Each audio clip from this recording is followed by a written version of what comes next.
avec le bois dormant, donc vous reprenez un conte de fées, qui est celui de la Belle au bois dormant. Pourquoi celui-ci? C'est pas forcément percevable à la première lecture, mais pour moi, l'histoire du bois dormant, c'est un prétexte. C'était le prétexte pour moi de parler d'un monde endormi et de l'intervention possible de quelqu'un et aussi de chacun. C'est presque plus ce petit message-là qui est vraiment entre les lignes, mais vraiment dessous, très discret. C'est plus ce message-là, mon point de départ, plus que le bois dormant. Après, c'était amusant de jouer avec les références du conte et le fait que c'est un conte tellement connu que tout le monde, en lisant le texte, je pense, connaissant l'histoire, peut retrouver le fil du scénario, quoi. Mais le point de départ n'était pas le bois dormant. Le point de départ, c'était comment réveiller un monde endormi. Et ce monde endormi, vous évoquez des choses personnelles ou de notre monde à nous? J'ai pas le goût de faire des livres à message trop fort ou de donner des leçons à qui que ce soit. C'est pas mon goût, c'est pas forcément moi-même des livres que j'apprécie quand on va absolument me faire passer une idée. Donc je veux le faire avec discrétion, mais je trouvais intéressant, en pensant au bois dormant, justement, de me dire qu'il y a tout un monde qui s'est arrêté dans le temps et qu'il y a une personne qui va arriver et qui, par son action toute simple, va pouvoir réveiller cette chose-là. Et je trouve que c'est une idée qui est intéressante et qui peut effectivement s'appliquer au monde d'aujourd'hui, surtout avec tout ce qui... Voilà, le réveillez-vous, indignez-vous, toutes ces choses-là. Ça fait partie aussi de ça, voilà. Mais je vais pas l'écrire sur la quatrième de couve, c'est pas mon idée. Mais c'était mon petit intérêt de départ. Et d'autant plus que celui qui réveille ce monde, c'est quelqu'un de jeune. Et, enfin, j'ai l'impression, en tout Oui, cas, en bien sûr, voyant. bien sûr. Et vous écrivez pour la jeunesse, donc c'est aussi. Bah, c'était Ça se important répond pour bien. moi effectivement, donc dans le livre, quand on voit les images, il y a ces grands tableaux, entre guillemets, ces grandes scènes où les gens se sont endormis et le temps s'est arrêté dans n'importe quelle situation, n'importe quel moment. Et puis sur la page de gauche, il y a ces deux petits personnages qui visitent ce monde. Et il y a un vieux monsieur qui fait la visite au jeune homme qui le suit. C'est même un adolescent. Et je l'ai dessiné même dans des postures où on sent qu'il s'ennuie presque un peu au début de la visite. L'autre il parle, il s'arrête pas de parler. Et le jeune il est là, il regarde les mouches. Et à la fin c'est quand même lui qui va intervenir, qui va s'avérer être le prince qui va donner le baiser, qui va réveiller le monde, quoi. Donc oui, c'était important pour moi de montrer un très jeune homme qui prend le rôle de celui qui va prendre ses responsabilités, bien sûr.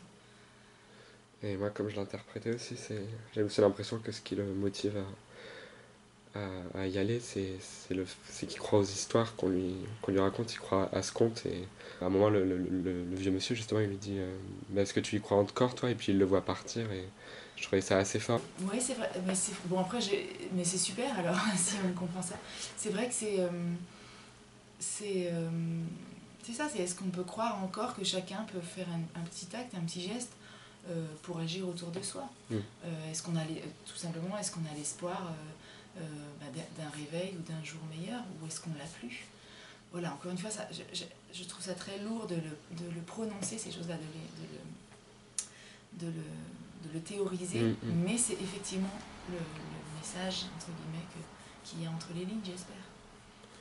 Oui, est-ce qu'on croit encore qu'on peut espérer des jours meilleurs? J'espère que oui.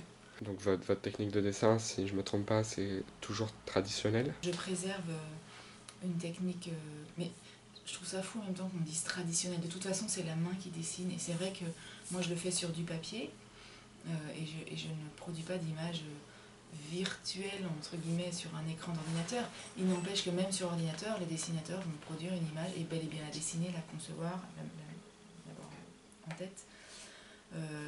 Moi j'ai le goût aussi d'avoir un original à la fin de mon travail, même si la finalité c'est vraiment le livre, c'est pas les originaux, ni les expos, ni encore moins la vente des originaux, même si je le pratique, la finalité c'est le livre. Mais oui, je travaille en traditionnel parce que c'est mon goût, c'est ma technique.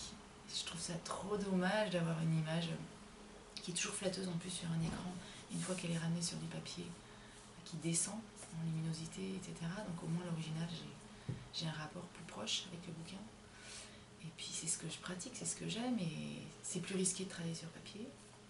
Et ce risque-là oblige à, parce qu'on peut moins revenir en arrière, et ce risque-là oblige à mieux penser ses images, mieux les concevoir.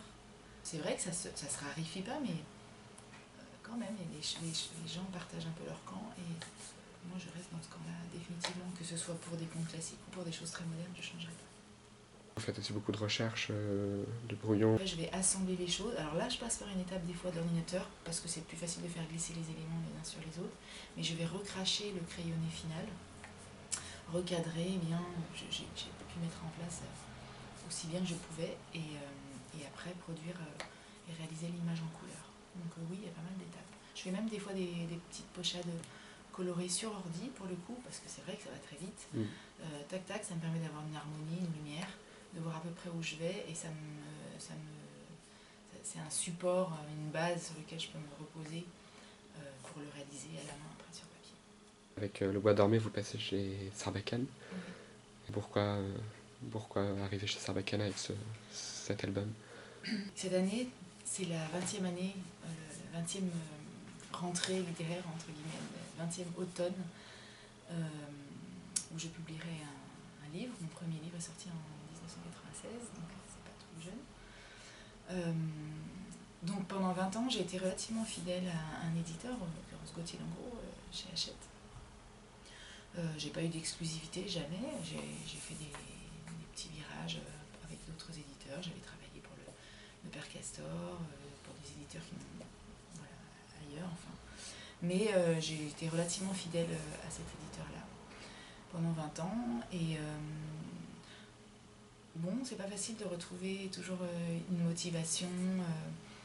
J'adore mon métier, je suis passionnée par ce que je fais, mais je pense que c'est assez normal au bout de 20 ans de pratique, et même si les choses ont plutôt du succès et que j'ai beaucoup de chance et que tout se passe confortablement, on a toujours besoin d'être un peu bousculé pour retrouver un peu de souffle, et c'est ce dont j'avais besoin. Je pense que tout le monde peut le comprendre. Et voilà, donc a priori, même s'il n'y a jamais d'exclusivité, de toute façon les changements ne sont pas inscrits dans le marbre, mais j'avais besoin de rencontrer une équipe différente, une maison différente. Hachette, c'est le gros paquebot avec ses lourdeurs et ses contraintes et aussi ses avantages. Sarbacane, c'est une beaucoup plus petite équipe, mais par contre le contact est beaucoup plus proche, ils sont super dynamiques, et puis ils ont un très beau catalogue, et dans lequel je sentais que je pouvais être bien. Et donc c'est vrai, un peu sur un coup de tête, je suis allée leur demander est-ce que ça vous intéresse de m'accueillir, et ils ont répondu tout de suite oui. Et je quitte une maison plus lourde, où je sentais que je commençais peut-être à m'ennuyer un peu, puis je me retrouvais un peu moins dans le catalogue Gauthier. Voilà, pour aujourd'hui c'est ça, c'est mon sentiment. Mais je suis très très très contente de bosser avec Sarbacane. Et l'énergie qu'ils ont mis, mais c'est comme en couple, c'est nouveau, c'est tout frais, donc c'est chouette, et ben voilà, je profite de ça. Je suis super contente du changement. Ça m'a fait beaucoup de bien, ça m'a vachement motivée. Puis c'était marrant de faire un livre sur le réveillez-vous, parce que c'était vraiment ce dont j'avais besoin, de me sortir un peu d'une torpeur qui s'installait, de moindre remise en question de la part de l'éditeur, parce que ça roulait chaque année. Voilà, même si on a fait des trucs avec Gauthier, des originaux. Enfin, quand j'ai travaillé sur une Bible, c'était un pari, un risque qu'ils ont pris. Donc on a eu des expériences variées avec Gauthier. Je ne leur enlève pas du tout ça. Mais j'avais besoin de nouvelles personnes, parce que c'est excitant. J'ai retrouvé vachement de niaque pour bosser sur mon album, et puis sur d'autres à venir, a priori. J'en avais vraiment besoin, personnellement. Je sais pas, c'est la quarantaine. Retrouver de l'énergie comme on peut. Ouais. Et vous pouvez nous parler de vos prochains projets?